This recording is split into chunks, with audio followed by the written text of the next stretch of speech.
ಸಿದ್ಧಗಂಗಾ ಮಠಕ್ಕೆ ಇವತ್ತು ಭೇಟಿ ಗದಗಿಗೆ ದರ್ಶನ ತಗೊಂಡು ಆಶೀರ್ವಾದ ಪಡ್ಕೊಳ್ಳಿಕ್ಕೆ ಬಂದಿದ್ದೆ. ಪೂಜ್ಯ ಸ್ವಾಮೀಜಿಯವ್ರಿಗೂ ಭೇಟಿಯಾಗಿ ಅವರ ಆಶೀರ್ವಾದ ಪಡ್ಕೊಳ್ತೀನಿ. ಮತ್ತು ಭಾರತೀಯ ಜನತಾ ಪಾರ್ಟಿ ಪುನರ್ ಸೇರ್ಪಡೆ ಆಗುವಂಥದ್ದು ಈಗಾಗಲೇ 2-3 ದಿವಸದಿಂದ ಆಗಿದೆ. ದೆಹಲಿಯಲ್ಲಿ ಆಯಿತು ಮತ್ತು ನಿನ್ನೆ ರಾಜ್ಯ BJP ಕಾರ್ಯಕಾರಿಣಿ ಸಭೆಯಲ್ಲಿ ಭಾಗವಹಿಸಿದೆ. ಮತ್ತು ಎಲ್ಲ ಇಡೀ ರಾಜ್ಯದ ಕಾರ್ಯಕರ್ತರಾಗಲಿ, ಪ್ರಮುಖರಾಗಲಿ ಮತ್ತು ರಾಜ್ಯದ ಕಾರ್ಯಕರ್ತರು, ಪ್ರಮುಖರು ಎಲ್ಲರೂ ಸಹಿತ ಭಾಳ ಒಂದು ಆತ್ಮೀಯವಾಗಿ ಇವತ್ತು ಭಾರತೀಯ ಜನತಾ ಪಾರ್ಟಿ ಪುನರ್ ಸೇರ್ಪಡೆ ಆಗಿದ್ದ ಬಗ್ಗೆ ಭಾಳಷ್ಟು ಒಂದು ಒಲವು, ಭಾಳ ಗೌರವ ಮತ್ತು ಆತ್ಮೀಯತೆಯನ್ನು ತೋರಿಸಿದ್ದಾರೆ. ಎಲ್ಲರಿಗೂ ನಾನು ಅಭಿನಂದನೆಗಳನ್ನು ಸಲ್ಲಿಸ್ತೇನೆ. ನೀವಾಗೆ ಬಂದರೆ ಅಥವಾ ಹೇಗೆ ಒತ್ತಡಕ್ಕೆ ಒಂದು ನಾನು ಹೇಳ್ತೀನಿ, ಹಿಂದೆ ಯಾವ ಕಾರಣದ ಮೇಲೆ ಹೊರಗೆ ಹೋಗಿದ್ದೆ. ಆಮೇಲೆ ಕಳೆದ 5-6 ತಿಂಗಳಿಂದ ಒಂದು ರೀತಿಯಾದ ಎಲ್ಲ ಕಡೆಯೂ ಒಂದು ಒತ್ತಡ ಇತ್ತು. ಭಾರತೀಯ ಜನತಾ ಪಾರ್ಟಿ ಕಾರ್ಯಕರ್ತರು ಏನೊಂದು ಕೆಡರಿದೆ. ನಾವು ಯಾವುದೇ ಜಿಲ್ಲೆಯಲ್ಲಿ ಪ್ರವಾಸ ಹೋದಾಗ ಇಲ್ಲ ನೀವು ಮತ್ತೆ ವಾಪಸ್ ಬರಬೇಕು ಅನ್ನುವಂಥದ್ದಿತ್ತು.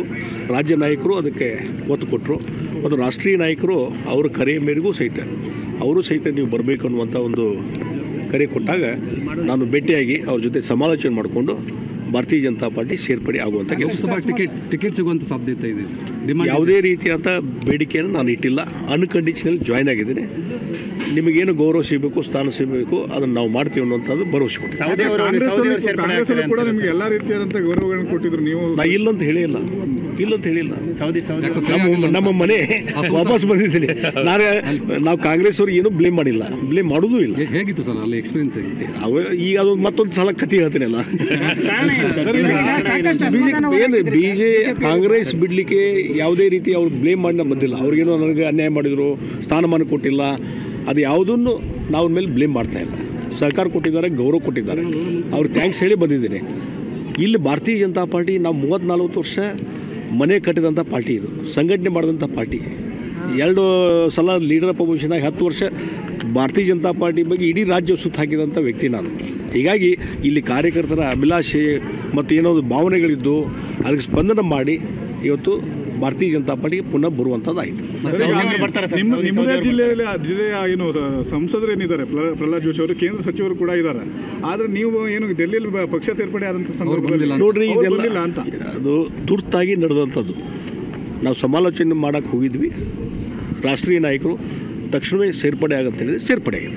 ಅವರಿಗೆ ಸಮಾಧಾನ ಇದೆ. ಈಗ ಇವತ್ತು ಸ್ಟೇಟ್ಮೆಂಟ್ ಕೊಟ್ಟಿದ್ದಾರೆ. ನಿಮ್ಮ ಜೊತೆ ಸೌದಿಯವ್ರನ್ನ ವಾಪಸ್ ಕರೆಸ್ತೀರಂತ? ನಾನು ಅವ್ರ ಜೊತೆ ಸಂಪರ್ಕದಲ್ಲಿಲ್ಲ. ನೋಡು, ಅವ್ರ ಮನಸ್ಥಿತಿ ಏನದ ನನಗೆ ಗೊತ್ತಿಲ್ಲ. ನಾನು ಅವ್ರ ಜೊತೆ ಸಂಪರ್ಕ ಮಾಡಿಲ್ಲ.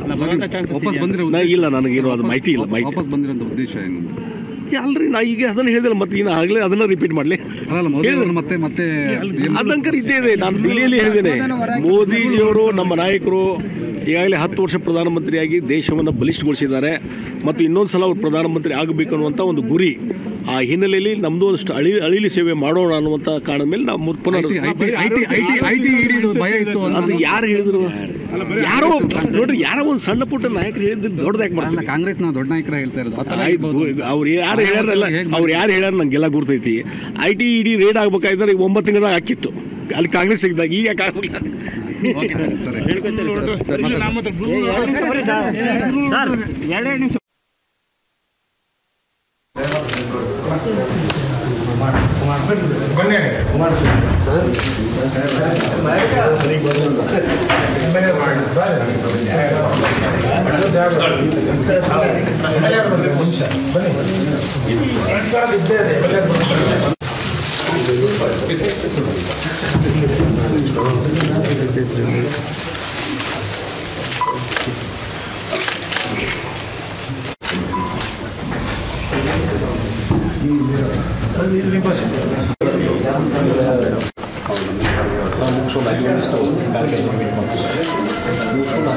ನಾಲ್ಕು ಗಂಟೆವರೆಗೆ ಅಲ್ಲಿ ಕಾರ್ಯಕರ್ತರು ವೇಟ್ ಮಾಡ್ತಾರೆ.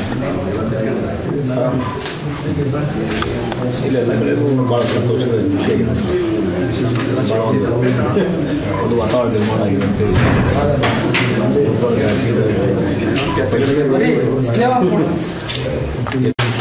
ಒಂದ್ಸಲ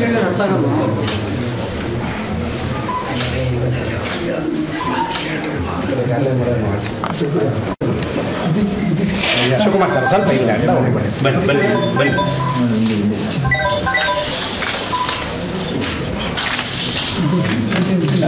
ತಮ್ಮ ಆಶೀರ್ವಾದ ಬದೇ ಕಡೆ ಬದೇ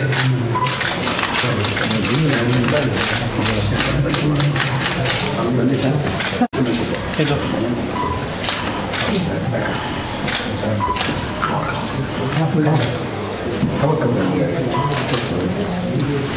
ಬುದ್ಧಿ ಕೂತ್ಕೊಳ್ಳಿ ಸರ್